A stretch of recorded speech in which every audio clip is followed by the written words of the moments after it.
Hi, I'm Paul. I'd like to introduce myself. I'm a teacher of English as a foreign language. I've been doing it for about 8 years. I'm from the USA. I have a bachelor's degree from the USA. I'm a US citizen.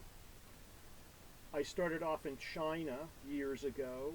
I was there for a year teaching in a language school, ages 5 to about 15.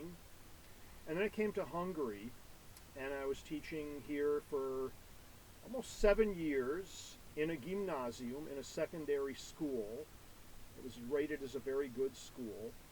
And I taught everyone from ages about 12 to 18. This is what was called a 6-year high school here. So that's kind of my professional info. Let's talk about teaching. An important part of teaching, an important basis of it, is presentation, practice, and production. The first thing you do is give every student confidence, right? Remember, if somebody has 200 words in a language, they can start to speak. They can start to have simple conversations. So you remind them about that. You need your 200 words. And the more mistakes you make, the better. Making mistakes is good during a conversational English class. So you have to remind your students of those two things when you start off. There are many methods to teach. When you're teaching spoken language, it's good to concentrate on having groups or pairs in your classroom. For example, you have two students, Laura and George. And you have Laura and George interview each other about what they liked and disliked about the summer. You tell them beforehand, Laura, I'm going to ask you what George said. George, I'm going to ask you what Laura said. And then from this short lesson, they can gain interview skills, formulating questions, and reported speech, and other things. That's just one example of many, many, many, many examples, right?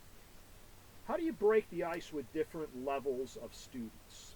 If you've got small kids, you might use movement, bear, bird, props, objects, things that really grab their attention if they're young, right?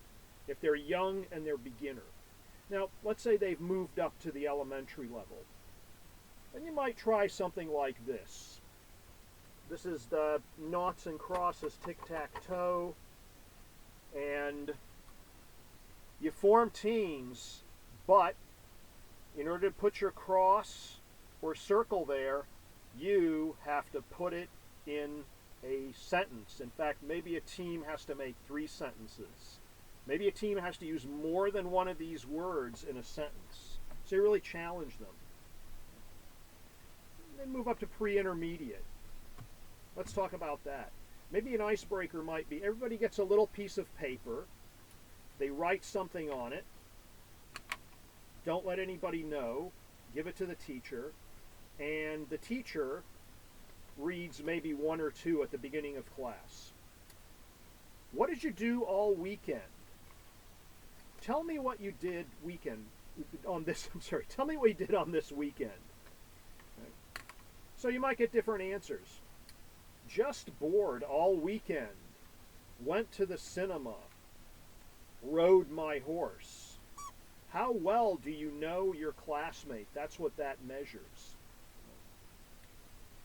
When you get higher to more advanced levels, you can ask more provocative questions. Did your parents have children?